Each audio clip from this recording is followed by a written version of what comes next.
which stands one nation under God, indivisible, with liberty and justice for all.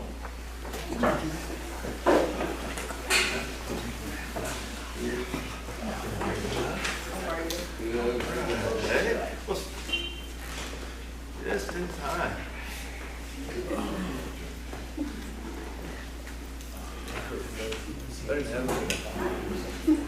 We'll go right into public comments. Does anybody have any public comments before we get started that doesn't pertain to our meeting that you just want to get off your chest?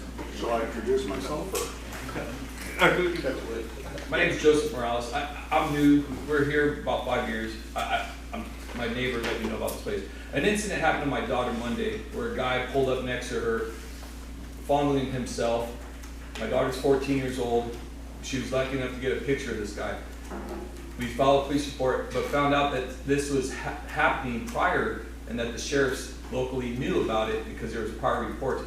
We're just wondering why we weren't notified as a community in the Facebook Roseman community post or anything in the neighborhood that something like this was going on. Then, because I posted this post, you know, the school teachers were hitting me up from the school saying, hey, we've all been talking about this, but this was all new to us. Like Roseman High School, my daughter plays softball there. She's a cross-country runner. And literally she's 2 streets from our house, and this happened to the guy. She was able to get a picture of the vehicle, and we gave it to the sheriffs, and I've been plastering it every day on AV News. I just wondering, how does the community work with something like that? Do the local sheriffs report that to help? Because I know Kern County puts things in a page, and we can see what's going on with the sheriffs, CHP, and everything going on, in the community about how they stop these people with drugs and all that stuff. How does the community go about that stuff so we could be aware of things like that? You know, when we have the sheriffs do their report, we can talk to him about. Okay. Certain things are allowed to they're allowed to report, and other things are not. So he'll. They can at least share the protocol with this. Yeah, because a few other victims reach out to us and like, hey, it happened to us when we filed a report just a couple days prior and a week prior and all that. So that's why. That's my main concern too. Go ahead, Barbara. I just want to respond to him. I'm the superintendent. I found out about it last night at the board meeting, and I sent out a message to all parents, all students, everybody in the community today to be aware. I did not know which one of my students I knew it was a softball player, but I did not know until today, later today, when the assistant principal contacted me and told me exactly which student it was. But we did send out at about 3 o'clock today. It went out at 3, and it will all go out again at the preferred time of each one of our parents to let them know this is what we became aware of. Now that Barbara brings. It was like a back view.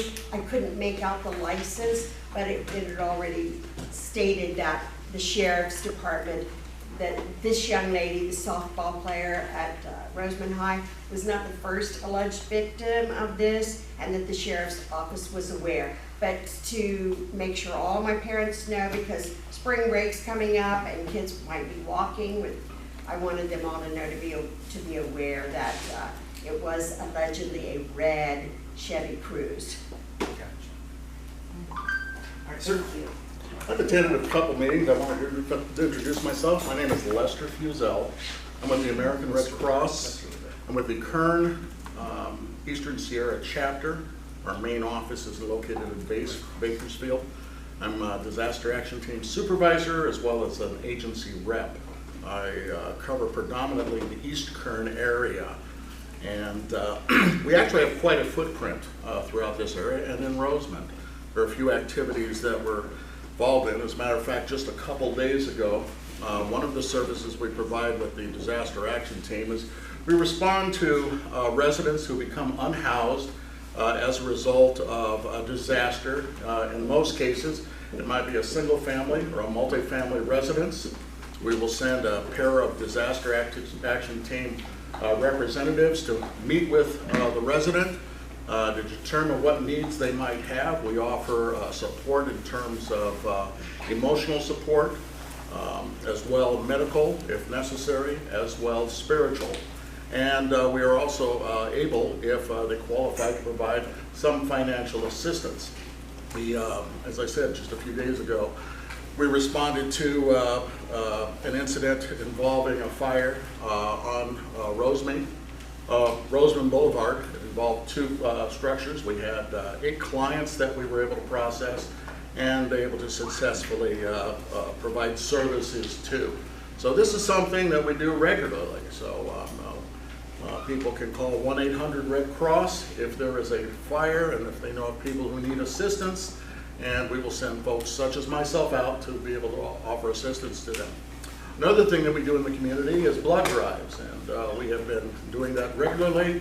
We currently do it at the high school, and I participated the other day as a blood ambassador. It was fantastic meeting the young folks at the high school, and it was really amazing to see how many stepped up and gave what I consider the gift of life. Blood has so many things that it does for people, whether it be through surgeries, those people who have cancer, things of that nature. And as the Red Cross, we're happy that we partner with our Red Cross, with the community of Roseman and the school district in particular in relation to providing that service. So again, been here viewed a few times here and wanted to introduce myself and let you know. I'll be attending a few of the meetings and the like, and if you have any questions about the Red Cross or what we do or services, some of the things that we're looking at trying to bring it into the community further, we have a program called Sound the Alarm, where we will work with the fire department as well as their community partners, and we go out into the community, we canvass the community, and find out who needs a smoke detector. And we will provide free smoke detectors to residents. We go around and bring a team in. We provide them and we install them, as well as provide other fire safety literature that they're able to do. So that's something we're looking hopefully at being able to bring to the community somewhere here in the near future. So those are just some of the things that we do, and the fact that our presence is here. Our biggest thing that we do is handle mass care. And in the case of Ridgecrest, for example, on the 2019 earthquake, we set up shelters there and provided shelters for those people that were temporarily unhoused. And if a significant enough event, not necessarily an earthquake, but any event similarly that would impact people, that would cause them to be unhoused, we're able to open a shelter, provide safety and comfort, provide meals, as well supportive services and client intake to help those people move towards recovery. So, pleasure to meet everybody, pleasure to see everybody. Thank you, thank you. Let's go into our community leader reports. Kern County Sheriff's? Yes. Thank you, sir. Sorry. for showing up. I'm not gonna lie, I'm a little ill-prepared on this. I was just past this. So I'm Senior Deputy Giorgio with Kern County Sheriff's Office. I am currently assigned to the Roseman substation. However, most of you guys know we're kind of a super sub at this point. So to go over a little bit of the call stats, I got kind of the broad overview. So last year in January, this year, January, 514 calls for service, and February was 442. Some of the comparisons from last year. How many February? February was 442. And then from last year to this year, we've seen an increase in about 15%. So in Roseman alone, we had 384 calls for service in the month of February last year, and then 442 in the month of February this year. So again, continuing to see a little bit of an increase right now. And then from January to February of this year, it has gone down 14%. We do have some on-site numbers, which is basically our deputies going out there and being proactive in the community, looking for things that may be suspicious and stopping that. And I think last month we had 87 total contacts for that.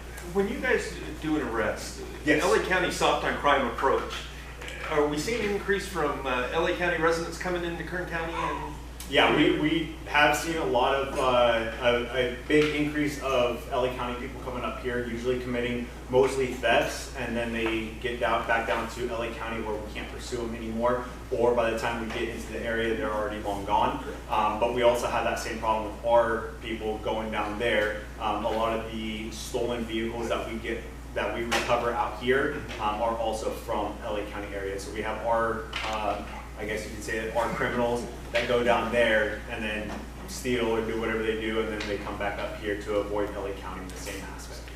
So. Now, can we actually go back to his question? Can you explain the protocol and how information is shared like that that would be pertinent to the public about things like that?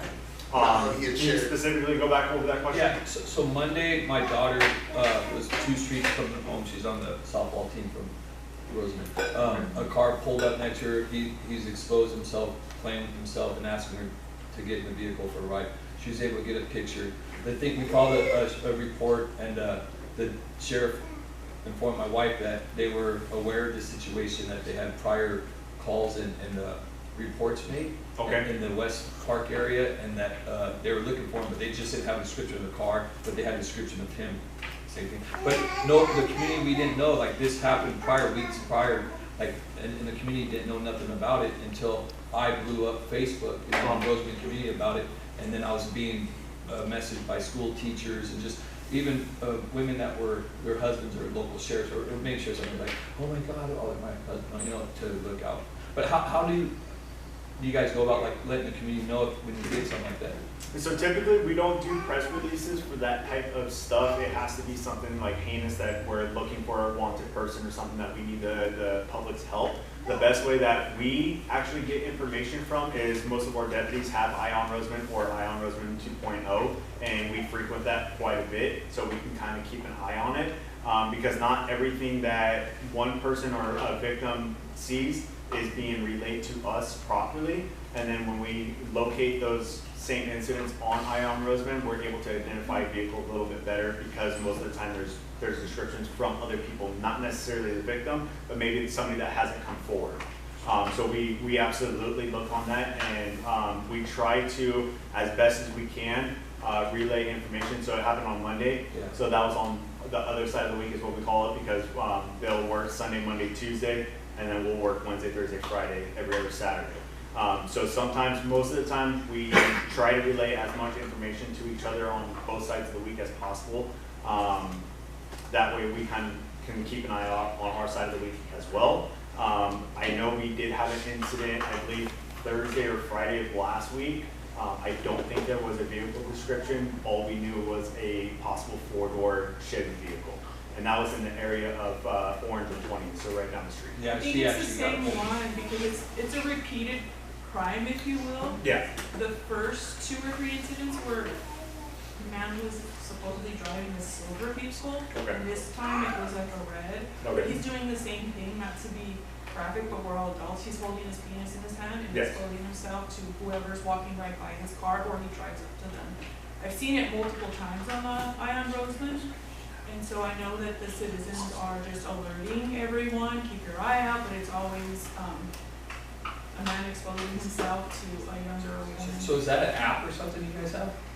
It's a Eye on Facebook Rosamond, page. it's a Facebook page. Okay, Yeah. I have to look into that. Do we know, so to the best of my knowledge, the subject was possibly described as a Indian male. This- Same guy yes. that my daughter did. This Okay, week's, so that was the report that we got on my side of the week last week. the most Yeah, so- recent one was describing the man to be of Indian Yeah, descent. my daughter, she's here, she's outside, but that's what she said, and she knows the difference between native Indian and India, Punjabi Indian, because we have friends like that, but, so she was known, and she knew, and she was like, Dad, there was a Indian from India, Punjabi Indian. Okay. So, and the little heavy 70s, roughly, so, it was, and then the girl that got a hold of us was saying, yeah, same guy, but they didn't, car, like you said, man, was silver, this one was red, we got a picture of it, looked like a Chevy Cruze. Yeah, So so this- again, people, So I the think the citizens report are that we saying got he was has at 2 nighttime. vehicles, but I don't know Okay. if it's confirmed if It it's the same. it sounds like the same. Right here in Roseland, right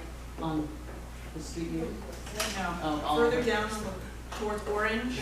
So where Rite Aid is, 30th. Rite Aid is 30th West, and then Okay. the next street is Orange, and that's where he approached my daughter. We live Okay. literally right in the housing tract to west of it right there. Well, I don't usually go to Eye on Roseland, but we need to alert that to almost anybody who's got a page that's, and support that all across platforms.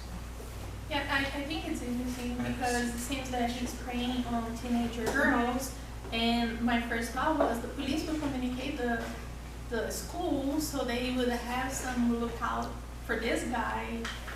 It's not just Indian Hills, there was a woman that made a comment saying it's happened a lot at West Park. And I commented on her comment saying, I hope you're reporting this because I've never heard it reported, if it's happening in West Park. Yeah, one of the things that's happening in this community is when we see something, let's say an incident happens with the school, people get on Facebook instead of calling Barbara. Same thing. Somebody sees something, instead of calling the sheriff's department, they want to get on there and be a Facebook warrior and put it on Facebook. We gotta report. Gotta report. Gotta report. Because It is very good to know that they're checking out. Thank you. That's what I really wanted the most out of that. So And to go off a little bit about the reporting, unfortunately, a lot of our reporting nowadays are online. And through the process on how that works, usually our deputies or senior deputies won't get that report for a little bit of time. If it's not a ongoing issue, then they'll report it online. So we try to keep that kind of stuff to where we're actually getting the call so we can take in the call so we can pass on the information. But sometimes it does go to the online reporting and it takes a little bit of time for us to get it.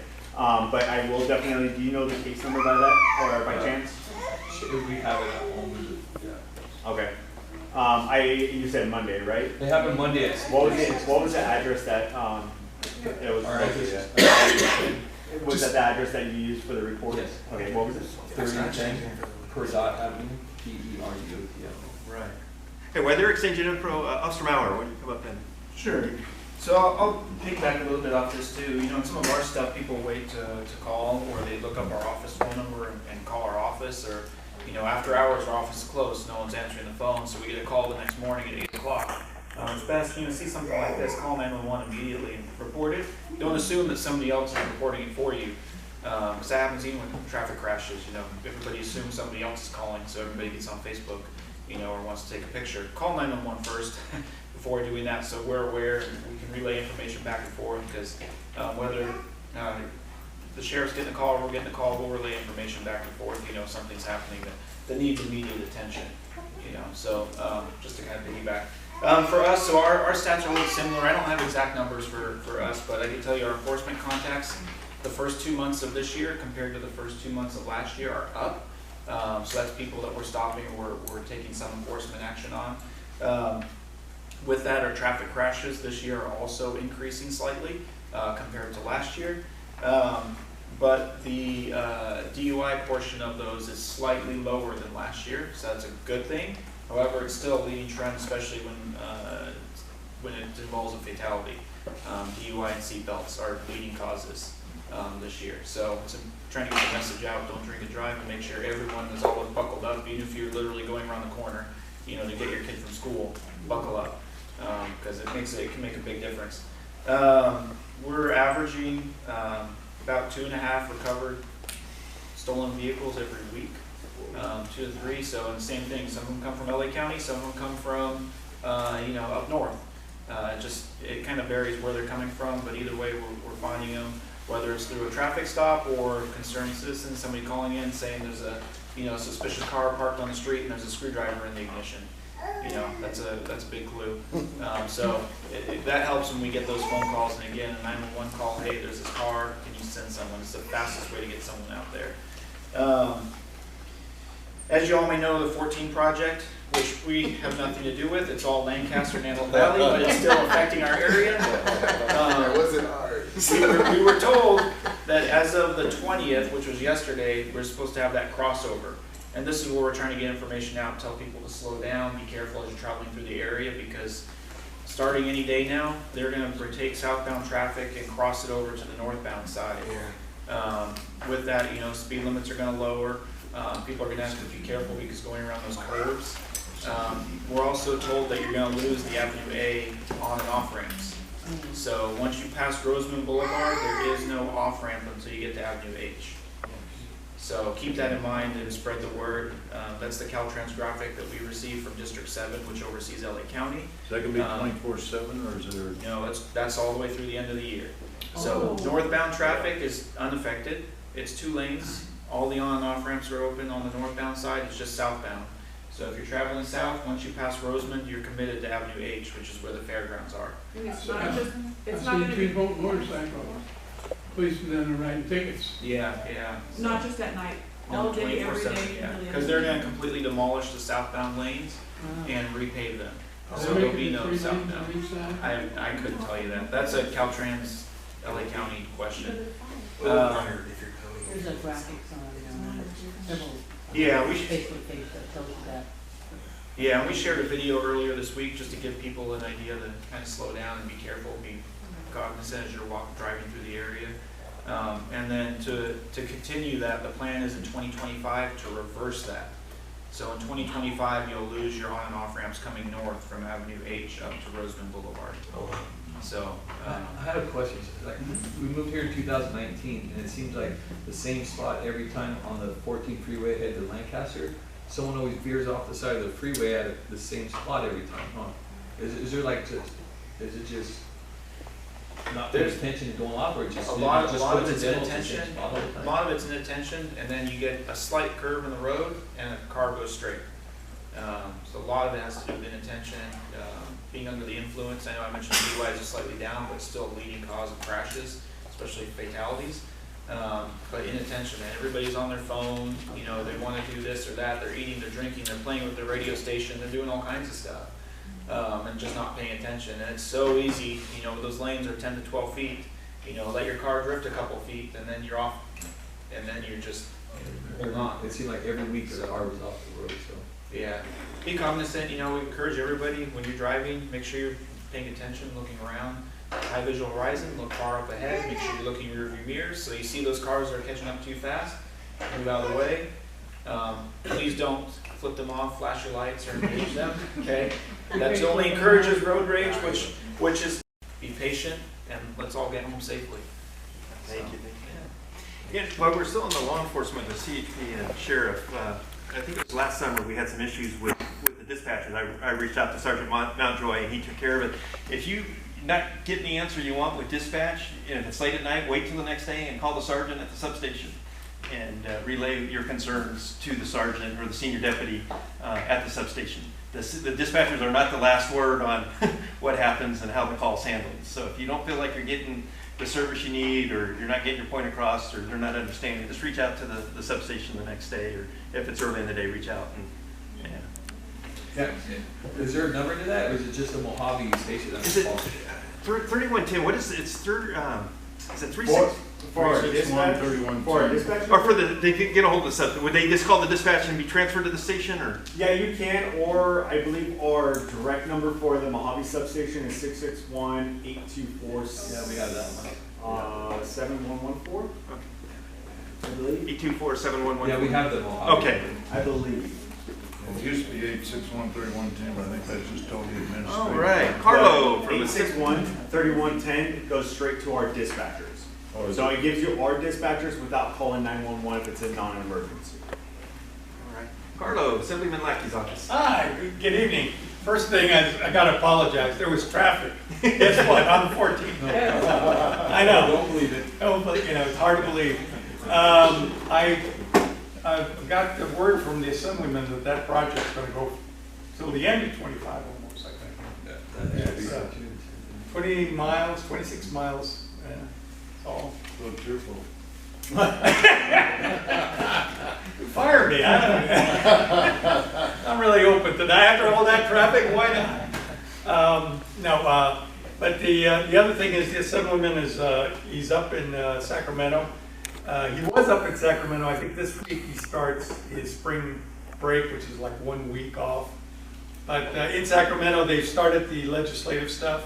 So they're having meetings on committees. They go on for hours, then they have a general meeting in the afternoon. That's their usual deal for 4 days a week, probably 5 days.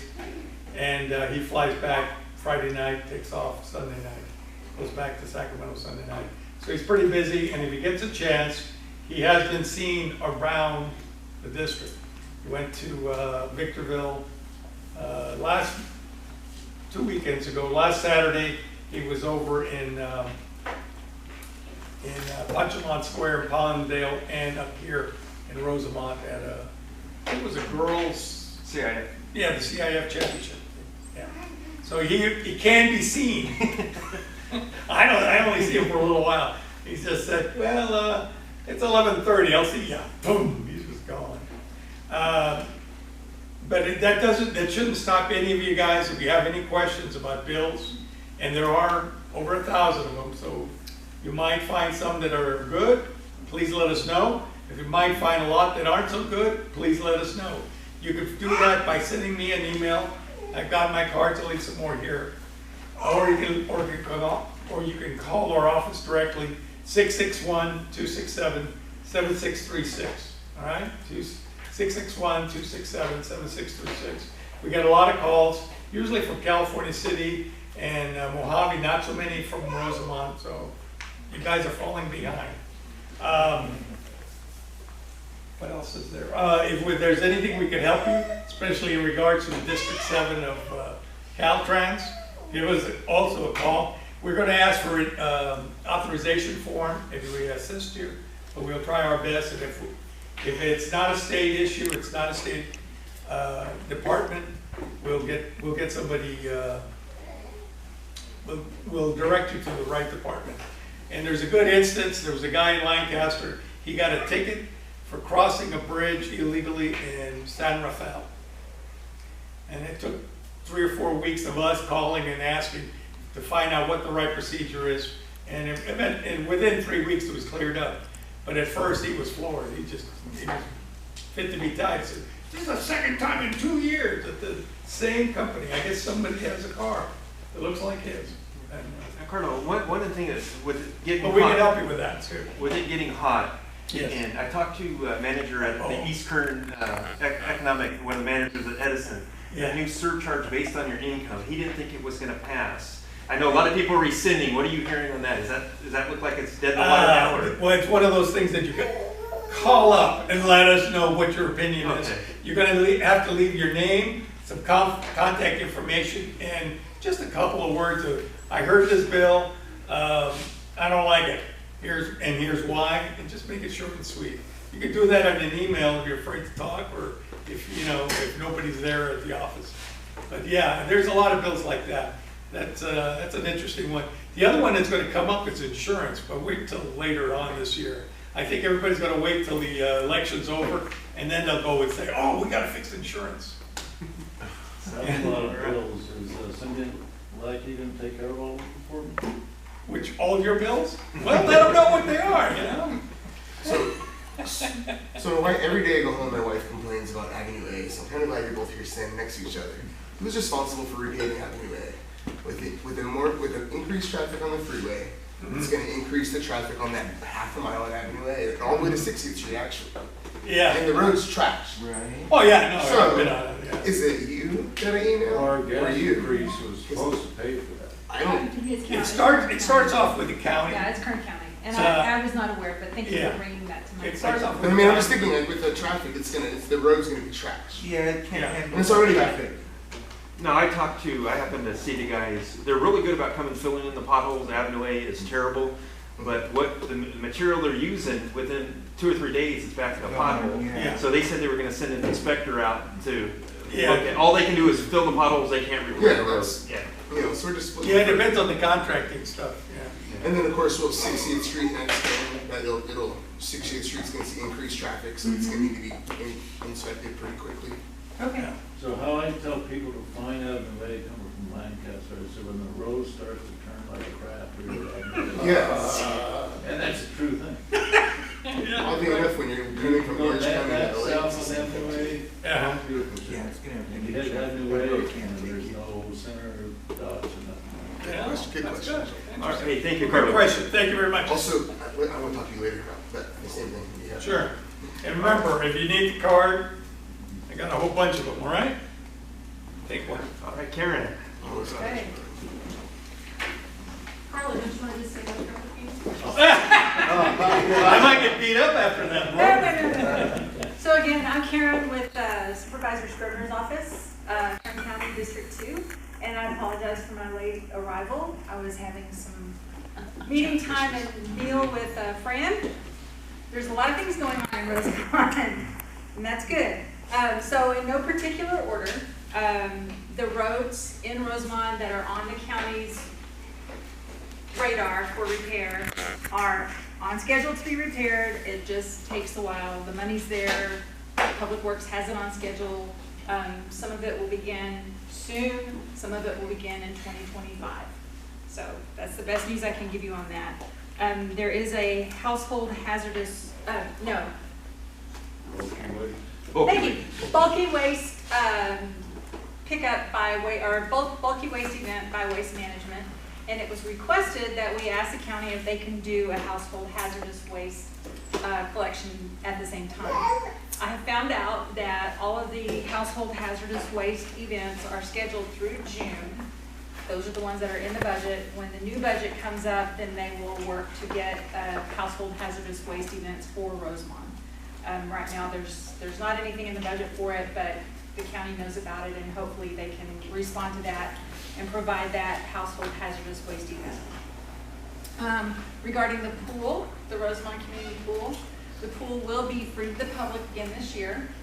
They have to get the folks hired and trained to be able to take payment, and they don't have that right now. And as far as the pool hours being available, once they have their lifeguard schedule in place, then they'll be able to release the information for the pool hours. The Measure K improvements for public safety, the substation progress is still in the planning phase, and we're just waiting to see what will happen with that. So we'll have a happy place for our sheriff's deputies to land when they're in the Rosemont area. The skate park construction is set to begin in June. The Glendower Park Community Building is also set to begin in June. There was a question about whether or not that Glendower Park Community Building will be finished by September. It will not. It's not going to be finished until around the end of the year. So that's something that folks in the community are a little bit concerned about. There is a medical clinic that is scheduled to begin accepting patients in June. And it's in the same location as the previous medical clinic, which I think is over by Albertsons. Over by Albertsons, thank you. I've been doing this for 8 weeks, and I'm trying to figure out where everything is, and it's a struggle. And then also, we're going to meet with a financial institution. At this meeting shall remain unnamed. If you were at the chamber meeting, then you know which one it is. It's slipped. I'm sorry, I didn't know. But we'll be meeting with them next week to see that if we can get a financial institution in Rosemont to serve the people here. So that pretty much sums it up. Does anyone have any questions for Supervisor Scribner's office or for the county in general? Is that clinic going to be like a free clinic, or? I don't believe so. I believe it. I think the group that's bringing it in is Adventist Health, so it's not a free clinic. However, there is a free clinic coming to Mojave, and I'm sorry, I'll have to look on my Facebook page because I posted it there. There will be a free clinic coming to Mojave pretty soon. I want to say it's next week sometime. Yeah. And we'll be working on getting them to Rosemont too. Right, and that's another project that's in the works is getting the county, the mobile clinics to come to Rosemont. Okay. Karen, I was concerned about the voting locations for the primary election. Okay. I live on the east side of town, which is the poorer side of town. 2 section apartments, the largest apartment complex, as well as the largest trailer park. And there was no public transportation to a voting center. Okay. Typically, there would be one on that side of town. So I'm just wondering if that could be like put in some kind of report. It's a little concerning. No, absolutely, and I can appreciate the concern for that. I do know that Dial-A-Ride. Okay, help me out with that then, because this is something that Joel and I have been talking about, especially getting having transportation to the pool. Dial-A-Ride is the answer for that, but we still don't have that problem figured out simply because it's $2 for Dial-A-Ride and then $1 for the reduced rate. And if you have a family of, I don't know, 3 or 4 kids, that's, could be a lot of money for kids to go to the pool. Yes, ma'am. Why did they remove the polling place by United and Rosemont Boulevard? So I don't know the answer to that. I apologize. Again, I've been doing this for 8 weeks, and so I'm not sure why. But if after the meeting you want to share your contact information with me, then I can find out and let you know. Yeah. Thank you. All right, thank you, Karen. Okay, anything else, Kelly? Yep. Okay. Thank you. And along the same lines with the county, waste management has been really good to us. There's a big red metal container at the fire station for sharps. All you gotta do is either put your needles in a coffee can, duct tape it so they don't open, or in a hard container, drop them in the box, and they'll be picked up. So that's another service we've added here in Roseman, so we don't have to go to Mojave, or we don't have to go to Lancaster, Palmdale. So that is at the fire station here in Roseman. So that's another good thing for our community. Al, anything from? Nope. All right, Miss Barbara Gaines, do you have anything?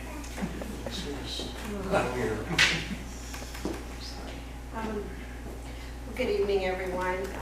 This is a very busy time for the school district, although we are very excited that tomorrow starts our spring break, and we will return to school on Tuesday, April 2nd. So the kids will have one day off still after Easter. And I think if the kids were here, they'd say, we cannot wait. They've been working hard, so have the staff. And so this is a time when we return, we will be planning promotions, graduations, all sorts of activities at the end of the year the kids partake in. And of course, we will enter state testing, which takes anywhere from 2 to 3 weeks to complete for all of our kids. We finished negotiations with our teachers and our classified staff, and I just want to announce that there was a time a few years ago when we had a difficult time getting people to come to Southern Kern to apply for positions. That's not the case so much anymore. In the past 3 years, we have given a 17% increase on salary and a 9% off salary bonus for our teachers. So we're starting to see, yesterday I was on a panel and I had 11 people interviewing for one job. And I can remember the day when we were lucky if we had 1 or 2 interviews. So things are going well. We do have a significant reserve, which we're also excited about. But at the same time, we're being very frugal because from Mr. Lackey's office, I'm sure he's very much aware that the projection for next year's budget is dismal at best for education. And so we're trying to hang on to the reserve we have. We have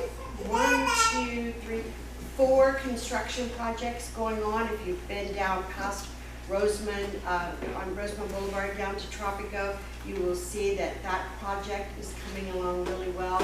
A new track, 28 new classrooms, 2 of them are labs. And at the high school, we have a $15 million cafeteria that's going in. And if you see that new, starting to see wood, you can really see the construction coming together. Tropico should be finished by, we hope to have the ribbon cutting on Tropico Middle School in July and open those new classrooms for August 14th opening for the 24-25 school year. And for the new cafeteria, we're looking probably closer to December of 24, maybe early January, depending how good the weather is to us. So yeah, just a lot happening. We also will be opening soon construction on 10 new classrooms at West Park. So there's just a lot going on right now in the district, but kids are working hard, and we love our kids. We're growing still. Thank you, Barbara. Jack, Roseman Chamber. The best for last. Jack Miller, Vice President, Roseman Chamber of Commerce. We had our monthly luncheon today at Guido's. Great luncheon as always. Kurt Hildebrand was our guest speaker today, and it was wonderful having him. Let's see, some of the activities. A new member is Pacific Steel. They have a new project, and they're going to be our guest speakers next month. Tell us all about the project. But it's going to be one of the first metal reclamation plants in 50 years in California. And it's actually going to take scrap metal and convert it into steel products. So it's something that California's needed for a long time, and it's really welcoming the chamber's support on, and we're looking forward to hear what they have to say in next month's meeting. Events. We're starting our planning for this year's annual events. I know I gotta get to you guys the plans. We got several events coming up. May 4th, we have a closure that we're gonna do for Carl's Hardware and Chamber for customer appreciation on Diamond Street, car show vendors, that kind of thing. Then we have, I don't remember, I meant to look up the date, but we're having a flea market at the Chamber Event Center. That'd be the end of April, but it will be, and we'll get that out the next day or two, the information on that. The Armed Forces Day Parade, because of the park closure or park construction, we're probably going to have to do an event like we did for our Christmas parade and run the parade through Diamond, have it come around, shut down the street, have vendors, and the event center and so forth. So that's going to be our plan for this year for the Armed Forces Day Parade. We still have several sponsors that are willing to participate already. And then again, we're going to do pretty much the same thing for the Christmas parade and Santa's Village and vendor fair, that kind of thing. So that's the events that we really have planned for this year. We are having our first event coordination meeting, I believe, is April 2nd, I think Dave said, right, Gene? Yeah. I believe so. 6 o'clock? Yeah. So anybody that wants to attend, participate in coordination in this year's events, we're welcome to have you. I think today Charlene was looking for you and Shauna's participation. Yeah, she always wants to help with things like that. All right. So that's our events. You need food too, everything. For Christmas, yes. Yes. Or for vendors, yes. So I believe that's about it. Anything else you can think of, Gene? We do have elections coming up in May. So anybody that's a chamber member that wants to run for the board, it will be open. So April's meeting. Thank you, Jack. Okay. Sure. Smart. So you all discussed the Glendower Park project, the school district project. You mentioned the pool at West Park, but nothing was said about United Park. What are the plans for United Park? I have to call the school district and email on a regular basis just to ask them to pick up the trash. I often go there along with other neighbors to dispose of tumbleweeds and collect trash. It's just kind of depressing to see that the children's playground is falling apart, the flooring's all crumbled and pieces are all over. What's the plan for United Park? The fence has been broken for like 5 years. I mean, it's just an eyesore. And no money's going into the park, but it's going everywhere else. We are working, it's basically a water issue, trying to get water over there right now. Once we solve that problem, I think some of the other problems will work themselves out, but we're working on getting water at a reasonable cost to United Park. So what does the water have to do with the trash? Like I said, oftentimes I'm calling the school district and emailing because the trash cans overflow and the trash just ends up. Is there somebody in particular? Would that be? I'm always told like, okay, they'll contact the maintenance department, but it's like, why do I need to call or email? Why can't they just put it on the schedule to collect the trash? Well, I'm one of your neighbors, so I like even the playground equipment's missing safety rails. Yeah, that's what I said. Thank you. Like my kids don't care. They're like, I have insurance, I'm gonna hurt myself. But everyone else's kids, it's dangerous. So, you and I want to talk after the meeting anyway, so let me get your information and I can try to help with that. Okay, so there's no answers really? I don't have any answers right this minute. Okay.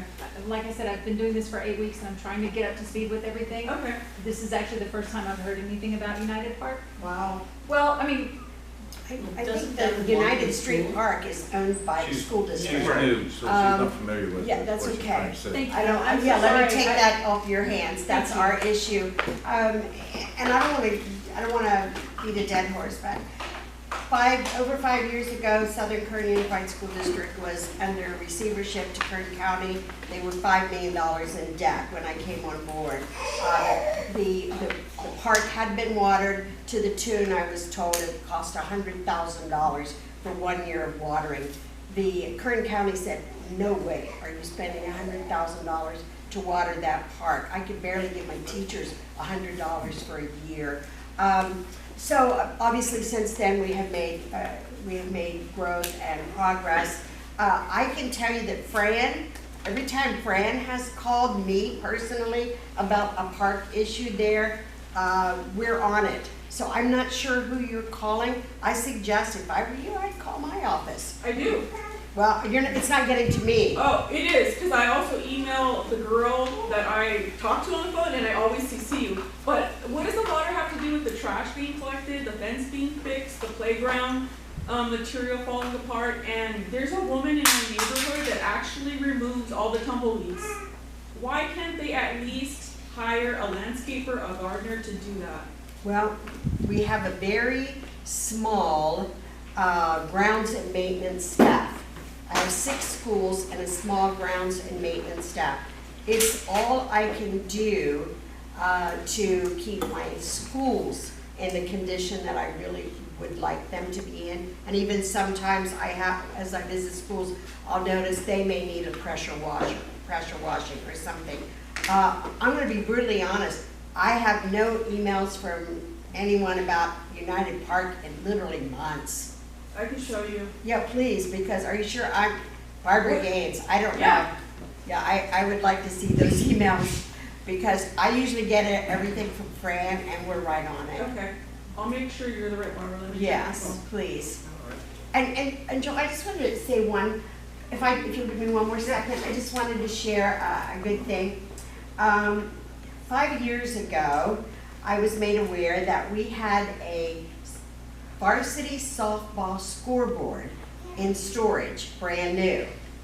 And I was told that that scoreboard was like $14,000, but I believe it was actually donated to Roseman High.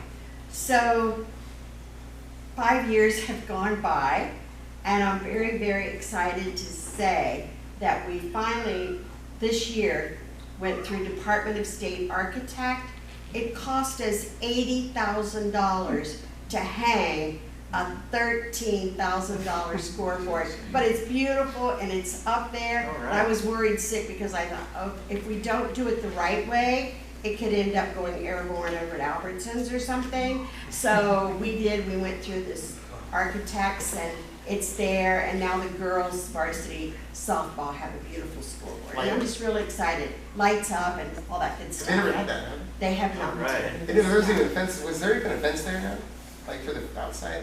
Because when I was a kid, it's all fields and fences. Yeah. So I great. found it, sorry. Is Alma Cordova still there? Alma Cordova's still there. So Alma Cordova at skUSD.K12.ca.us, Barbara Gaines at skUSD.K12.caus is who I usually When contact. did you last send that? I have to check. I'll have to scroll through and search all my emails, but usually I call or email both of you. Okay. All right, we need to move on. Let's welcome our environmental health, Barbara and Amy. Hello. Good evening. My name's Amy Rutledge. I'm the Assistant Director of Public Health, and with me I have Barbara Chambers. She's a registered environmental health specialist with our program. She's going to hand out a couple papers, just if you want them, they're informational for yourself about the program we're going to talk about. So I know unpermitted vendors is a hot topic, not just here, but throughout the entire county. It's not a unique problem. So what you have in front of you is the yellowish green sheet with the red sticker. That is our current campaign for what we call Look for the Sticker. And that is a campaign to help you guys identify what mobile food facilities are permitted within the county. The sticker on there does change colors every year. This year it's red. It will change again in July. Generally, it follows the same color pattern as your DMV registration, just to kind of keep it on a cycle. Those stickers are usually in the left-hand corner on the back of the mobile food vehicles. The other paper that you have is how to register for what we call Safe Diner. Safe Diner is an app that we have that allows you not only to look up food facilities grades, but it also allows you to lodge complaints against either a permitted food facility or an unpermitted food facility. So just in general, I'm sure you guys have all seen the wide array of shapes and sizes that unpermitted food vendors come in. Sometimes it may be what looks like a traditional mobile food vehicle, so a truck or a trailer. It might look just like our permitted ones, and the only difference you're probably going to see is that they won't have that sticker or a physical copy of their health permit actually on the mobile food vehicle. Other times it may be a vehicle that's selling produce, whole produce, or tamales, or we've seen aguas frescas, all kinds of stuff, either from their vehicle itself, so like a car, or from outside the vehicle with a plate, with a table and some ice chests, things like that. So the difference there is those setups, the last setups I described, really can't be permitted. They don't have the necessary means to do all of the things that would be required of a mobile food vehicle under a California Health and Safety Code or a brick and mortar building. So when it comes to unpermitted vendors, we do have a variety of actions new over the last, I think slightly less than a year. We do have what we call an unpermitted food vendor team. It's made up of 3 people. They actually go throughout the entire county, and every day, all they do for 8 hours is go out and look for unpermitted food vehicles and vendors. So they're, excuse me? What time of the day do they go out? So they do work a regular 8 to 5 schedule generally. However, we also have what we call sweeps, and we allow them to adjust their schedule so that they can go earlier or later in the day, just depending upon what the complaints they have for specific vendors are. We do know that there are vendors that only operate during a breakfast time. So they're, operating from 5 to 9. We also know that there are vendors who very specifically and have told us that they will only operate after hours because they don't think that our team will be there to catch them. So we make sure that we have them spread out throughout the day, and they are usually tailored to what those complaints that come into our office are. So in that Safe Diner app, if you were to report that, in that app you can put what time you've seen them, what time they operate, if they have advertised hours, and we make sure we tailor going to that complaint based off of that information. You can also call into our office at 661-862-8740 and report those complaints as well. And the same thing, give us as much identifying information as possible. Let us know the location, so if they're at a corner or if they're at another facility, if there's an actual address, what type of food that they're vending, what times and days of operation, so that we can make sure we get there at the time that they're actually there. Sometimes we don't get all that information, and we do make our best attempt to go out there multiple times before we close out a complaint, just to see, if we caught them on the wrong day, if we don't have that information. So when they, by Roseman High School, they keep moving around, right? Because they're marked, right? So, but when they set up there on the west past 30th, and they got 3 canopies and 40 chairs, is that legal? Just because their truck is like, yeah, but I mean, it goes on for weeks and weeks and weeks. I mean. So we'll get into kind of what's required of our permitted vendors too. I want to make sure I hit our unpermitted. But to answer your question, just because they have a permitted vehicle doesn't mean they can have 40 chairs and be set up and never move from that spot. Yeah. They have requirements that they are required to comply with as a permitted mobile food vehicle, which includes leaving and going to their commissary where their food is prepared, dumping water, getting water, making sure that they have all those fresh sanitation pieces. They can have a few tables and chairs, but it has to be something that they can carry on their mobile. So 40 chairs usually and 5 tables usually isn't the case, and if they're parked under, permanently mounted into the ground canopies, those are areas where we overlap with code compliance, and we try and work together on those issues, and we have in the past in Bakersfield. So we do have that team. That is what they do. They go out. We also do larger operations with the sheriff's department, especially for a lot of our after hours, or if we have those complaints that come in that you know, they're hostile or they've been hostile to patrons, reports like that, or if they're really just in a location where it could be dangerous for us just to access. So in Bakersfield, we have a lot of problems with them being in areas where us just being on the street trying to access them becomes an issue. We do those same things here to make sure that we have that same information. Our problems here are after hours. Yes. From 5 until about 11 o'clock is when everybody's set up, they got the lights going, and that you have a couple on the daytime, guys on Ceviche up towards the end by 60th Street up there, but our main problem is after 5 o'clock. And so I do know that we did have our team up here after hours, and that includes on the weekends. So they are an 8 to 5 schedule, but they do work overtime to work weekends, so Saturday or Sunday, either morning, night, afternoon, because we also know that those are typical days that they think no one is available from the health department to go out there and issue their cease and desist. So as part of our process, when our team goes out, they do issue cease and desist notices to those unpermitted vendors. It lets them know what the ramifications are. I was chatting with Joel earlier. We just recently updated our ordinance. Actually, I think it was last week, the 12th, maybe 2 weeks ago. We just updated our ordinance to put back in the citation structure. So we did have an ordinance that allowed us to go in and, I'm so sorry, I'm drawing a blank on the word, to essentially impound equipment from vendors if we found that there was a gross violation of the health and safety codes, if there was just really unsanitary conditions, or if we had already been to that vendor 2 to 3 times telling them that they needed to get a permit and educating them on what that permit process was. The state changed some laws last year in regards to how we could enforce against unpermitted vendors. So we had to go through and update our ordinance to be able to take those same processes again. So we do have that ability now. We can issue fines to those vendors, and we can confiscate their equipment and hold it in impound and make them go through a process to get that equipment back. Because we do know that that's what happens. We go out, we can impound, we can VC&D their food, which is a voluntary condemnation. So we can do that for that point in time, but we are also aware sometimes they're back the same day, depending upon when that is, or they're back the next day because they still have the equipment.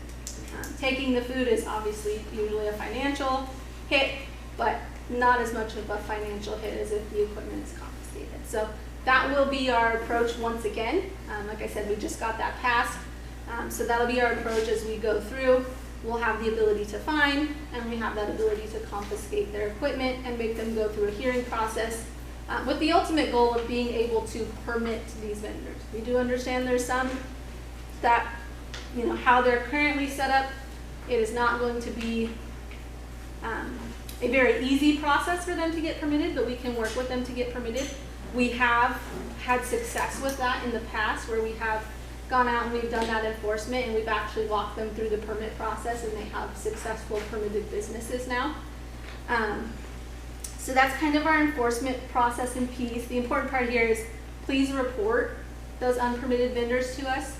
It may not be that we are out here right away, but we do have people that are out here. We are following up on those complaints and we are making sure that we're responding at the appropriate time. So the more detail that you can provide to us, the better it'll be for us because we won't be guessing at maybe where they're at, excuse me, an intersection, or is this really the vehicle that we're looking for? I will invite Barbara up to talk about kind of what that permitting process looks like and what we require of our permitted mobiles, because we also get complaints on our permitted mobiles and we want to make sure that we're addressing those too.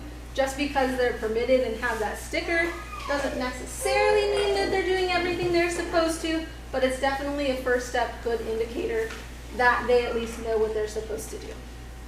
Hello. So I'm the lead for mobile planning view, and that includes produce trucks, and then we have implemented last January 2023 compact mobile food operation permit, which is a law that was passed through the state of California for those pop-ups that you might be seeing with all these tables, there is a permit for them now, and they can have up to 10 spots, 10 pop-ups under one permit.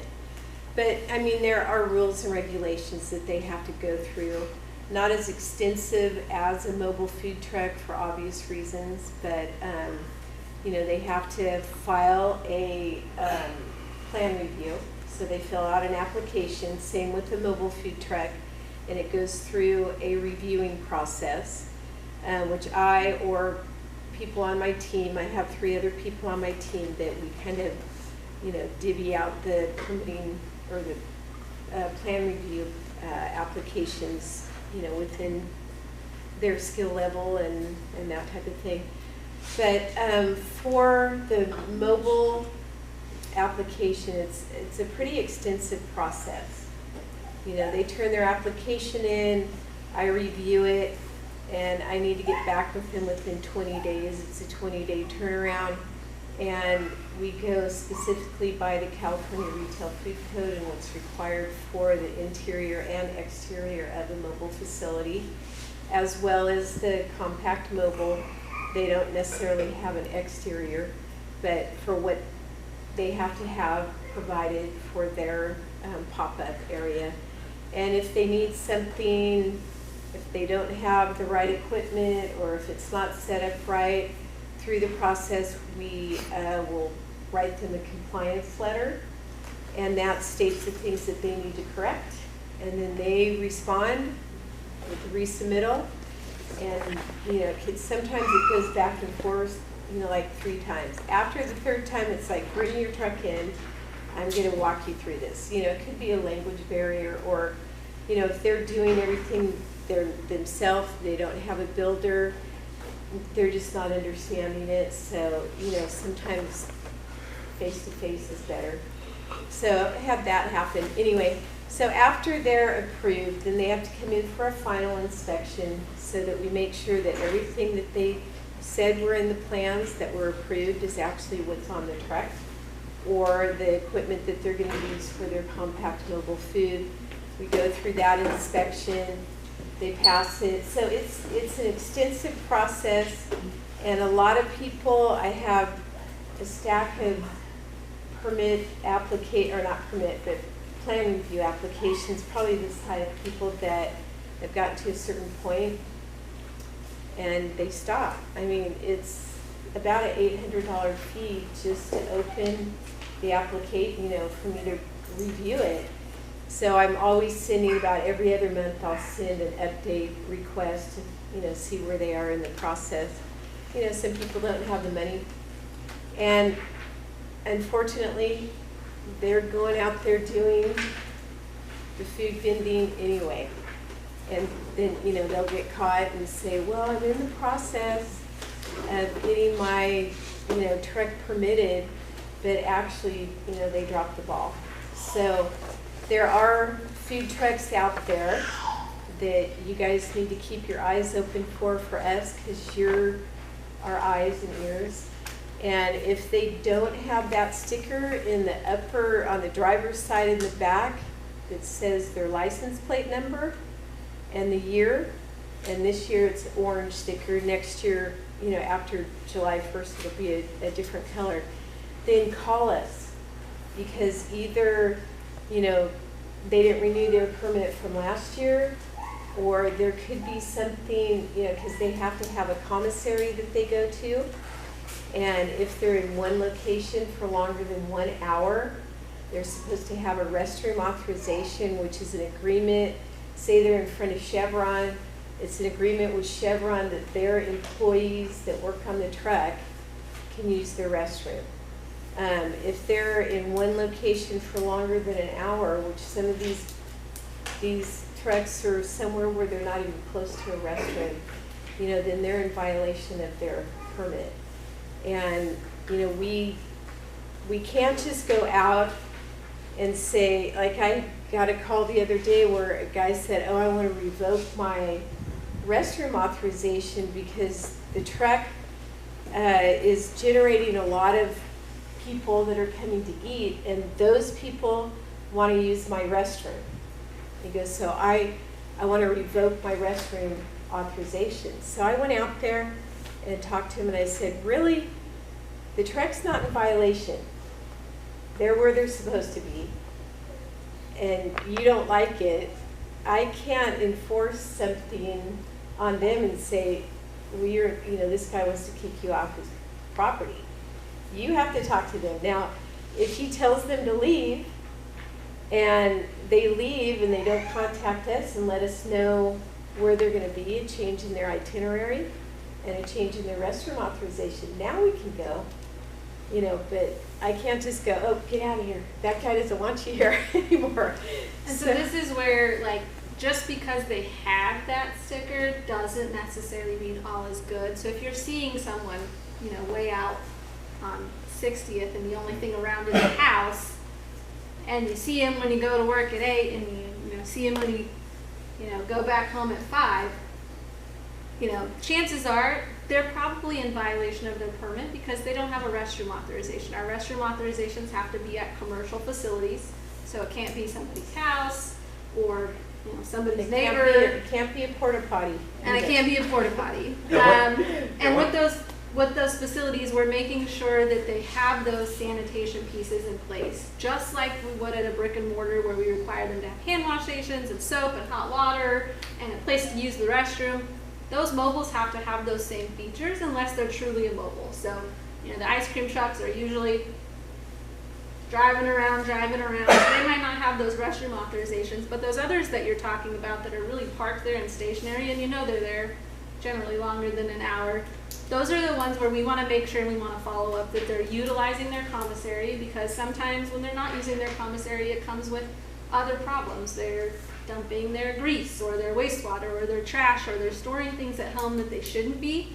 And we want to make sure that they're doing all of that food preparation and using all of those pieces that they have at a registered commissary, which is a permitted food facility that has all of the things that they need to make sure that their food preparation and sanitary practices are sound, so that nobody gets sick from eating. So with that being said, do you guys, and I'm in the HVAC industry, right? So with refrigerant, when we buy it, the state of California knows with their licensing, there's authorized, we take it back, they'll audit us, you see how much refrigerant we reclaim and put back. When it comes to cooking oil and stuff like that, how do you guys know, like, if they're even dumping it, if they go to the facility, but they're dumping it, and fill it, do you guys look and see, well, you bought 20 to 100 gallons of oil? So we regulate our commissaries and we regulate our mobile food vehicles. So both of those have a requirement that they log who is going to the commissary.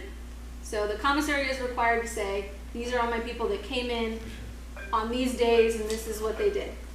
Our food facilities are required to do the same, to say, I went to the commissary on this day, so that we have that tracking record. So we do track those and we make sure. We follow up on any complaints as well. I recently just got one for Roseman that we're working on to make sure that if we hear of those issues, we're going out and addressing them so that they don't become the bigger community problem that they could be. We get that all the time as well throughout the county. Usually it's something to do with grease or sewage, where they're saying they haven't left the site, they park there overnight, it never leaves, they don't see it, and they're staining on the ground, or they're letting their wastewater go because their sink, their gray water got full. That's generally all they have on board, just to put some of that on the outside for you. They don't have restrooms on the mobiles themselves, it's just gray sink water, but still, that can be a sanitation hazard. That's where everyone's washing their hands, that's where they're getting all those germs off, and if you're dumping it on the ground, there's that potential there. So we want to know those issues as well, because that's also in violation of their permit, and we want to make sure that they understand the process of utilizing the commissary and that we follow up. And if we don't, follow all these practices, or we continue to have issues with them, we do have the ability to either temporarily suspend or revoke our permitted food facilities permits as well, which includes our mobile food vehicles. One of the things, I don't know if you guys follow on social media, you bring up food carts, you risk your life. Yeah. There are hardcore people on both sides, but what people don't realize, if you've gone out to breakfast has gone up $40, $50 for two people going out to breakfast. It's expensive. these food trucks aren't paying the tax, they're not paying workers' comp, they're They don't have skirting. overhead, yeah. And then real quick, I used to work in LA as a sheriff, and we had a lady that was using her bathtub making big batches of tamales. So you don't know how this food is being cooked. If they're using spoiled meat, it's not regulated. So you literally risk your life eating off these unregulated food trucks. But you also risk your life when you go to a restaurant. My whole family got food poisoning from a restaurant that was investigated, and the health department found a pot of beans that had been sitting out. You know, and you risk it. I mean, Not you could, heated, and we all ended up at the urgent care. yeah. So it's going to happen, but it's more likely to happen in an I get your unregulated. point. Yeah. Like you said, there's two sides. Yeah. And I don't know, there are a lot of people that don't care about But the license and permit. They just want to feed their family for $10 or whatever. Yeah. They can go get food from a corner. I hear you. But I think we've all bought flowers from a corner, cookies from a bake sale. I mean, it's kind of hypocritical just to focus on, you know what I mean? There's lemonade stands around town. There's people baking bread and selling it. There's all kinds of stuff being sold, but I think the biggest thing is, and I've like made a career in the restaurant industry, is if you do get food poisoning at a restaurant, there's recourse. That's the most important thing. Is there's somebody to now have a complaint to somewhere. And, you know, the thing is, we want to make sure that you have the information. How you guys use the information is entirely up to the community, but we want to make sure that we're providing the education so that, you know, if you do have those problems, you know where to take that. So whether it be a permitted food facility, a permitted mobile vehicle, or an unpermitted, you know where to take that information back. So that if you do get sick, tell us so that we can do that investigation, whether it be tied to something that we already do, much like you said, we will investigate complaints at those permitted facilities as well, because we want to see, is it a practice issue? Is it part of some larger, you know, nationwide recall that has to do with, you know, generally it's meat or leafy greens, but you know, we want to take that back and track it so that we have that information to put it out in the community. So if there is something larger that people need to be aware of, they have that information, much like you were talking about, you know, with the incident with your daughter. So it's having that knowledge and just making sure that you understand what is available to you and having that tool. I think most people understand the risk. I mean, obviously, when you go buy food from a corner. Yeah. Hey, thank you, ladies, for coming out. We really appreciate you taking the time and enlightening us on the process and everything. Okay, thank you guys. All Have a right, nice evening. All right. Kurt, got to hear his presentation earlier today. Some great things are happening here in our area. Thanks to HydroStar. Apologies for all the folks that attended today at the Chamber of Commerce, if you hear it again, but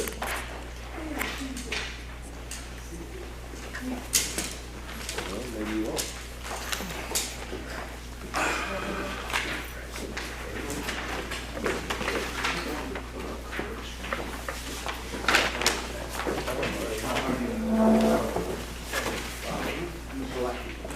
Good evening, everybody. My name is Kurt Hildebrand with HydroStor, and I was here about a year and a half ago presenting about our Willow Rock Energy Storage Center project. Natalie's with me tonight. She's going to be handing out some fact sheets, and excited to be here again to provide an update to the community about what we've been up to and where we're heading with the project. The biggest update, the project is the same, the site is different. We require very non-porous, non-permeable geology to construct our subsurface caverns, and that prior site out by Willow Springs was not suitable for our project. Again, what we do is we are a long-duration energy storage company. We build a project that serves as a very large battery for the electrical grid. We store off-peak power, and we generate power when it's needed on peak. We utilize our advanced compressed air energy storage technology that we've been developing over the last decade, and we do have an application in use today, utility scale project up in Ontario, Canada. We are headquartered in Toronto. I'm a local California guy here, and what we have done is relocated the project site We are now off of Dawn Road and Highway 14 on the northeast corner. If you head up one exit from Rosamond Boulevard and make a right, you'll be on Dawn Road, and we're out there drilling boreholes right now. We're very excited to have identified very suitable geology for our project. It's outstanding. We'll be building caverns at about 2,500 feet in depth, and that will be in bedrock, granite. And what we utilize those subsurface caverns for is to store air or water alternately. When we charge our system, we have a 4-step process that we utilize. Firstly, we compress ambient air using air compressors, just run-of-the-mill, very large industrial air compressors. Step 2 is, and we inject that down into our purpose-built caverns. When we're compressing the air, we extract the waste heat and store that for use later in the process. This allows us not to burn natural gas. We have no emissions associated with our operation. So once we compress all that air, the caverns are initially filled with water. That water is displaced slowly up a shaft to the surface where it's stored in a reservoir. So now we have compressed air down underground and water holding a hydrostatic head on that air underground. When we go to generate electricity, we'll flip that system around, pipe the air back up slowly to the surface. The water will maintain a constant hydrostatic pressure. We decompress the air through turbo expanders to generate electricity. This is a 500 megawatt 8-hour battery. So what that means is 500 megawatts, that's about half the population of Kern County can be serviced by this facility for a period of 8 hours. It's one of the largest, it's the largest energy storage project that we're aware of in North America currently. It's an enormous energy storage project relative to utility scale batteries. There are a lot of batteries being developed around the state. Those are typically 100 megawatts for 2 hours or 4 hours. We have 500 megawatts by 8 hours. So it's a very significant project. Again, when that air is piped to the surface, we reheat it using that stored energy and then generate electricity on demand. So we're basically no different than the battery in your iPhone, except we're mechanical as opposed to chemical. We store energy when it's cheap and not needed, when the wind is blowing and the sun's shining and loads down. And then we generate electricity, just turn the system around when the peak demand is higher. The facility, this is a rendering of what the project will look like. This is Sierra Highway here. This is looking north. This is Highway 14 Road, so the interchange is right here.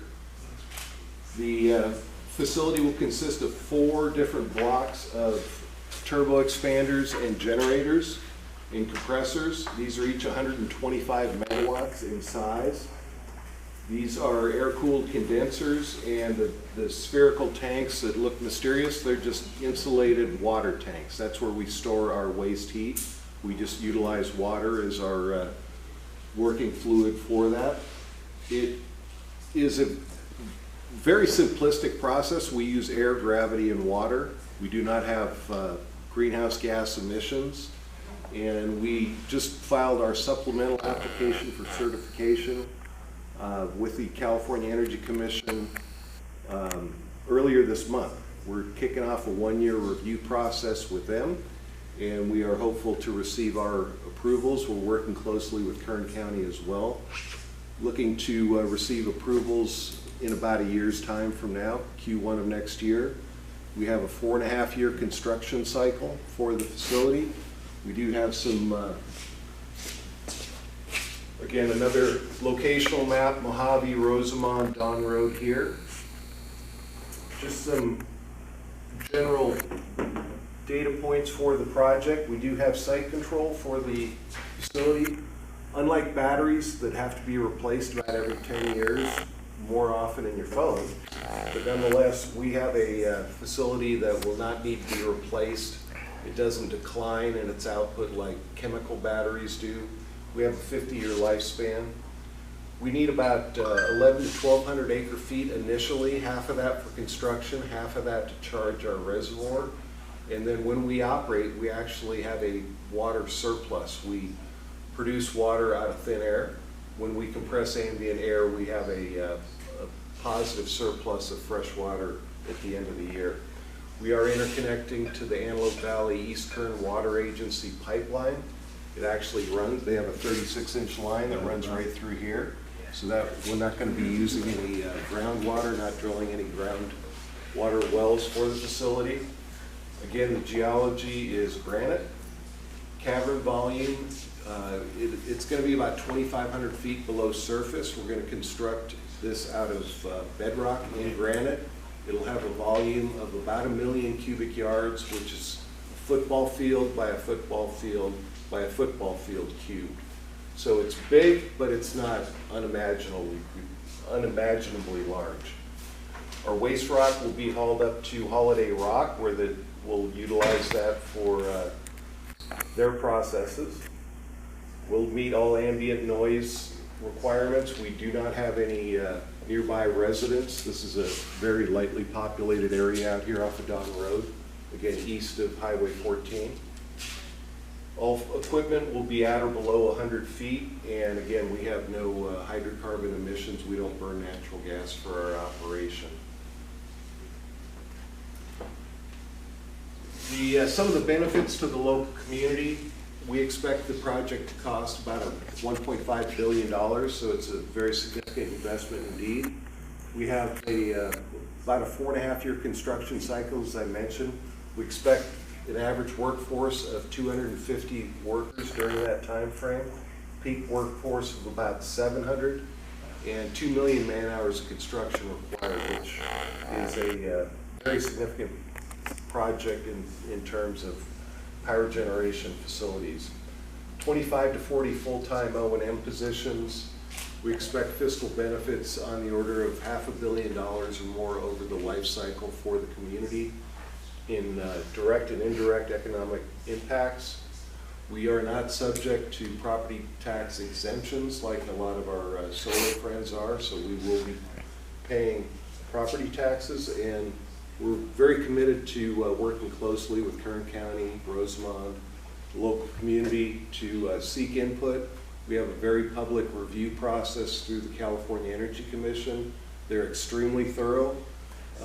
More thorough than any permitting agency that outside of maybe the Nuclear Energy Regulatory Commission, but the project will be permitted through the Energy Commission, and we're excited to have our flagship project. This is really important for Hydrostore. We're active in Australia and Canada and Europe, but as far as a greenfield project, this is our flagship facility. We'll be bringing customers, scientists from around the world to this facility when it's completed. 2029 is our expected COD, commercial operation date. And thank you for your interest. Happy to answer any questions that you may have. Once you're up and running, what type of employment, how many people do you think will be manning? Yeah, we're looking to have 25 to 40 full-time permanent employees at the facility. That doesn't account for a lot of the maintenance that will be associated with it and other requirements for the project.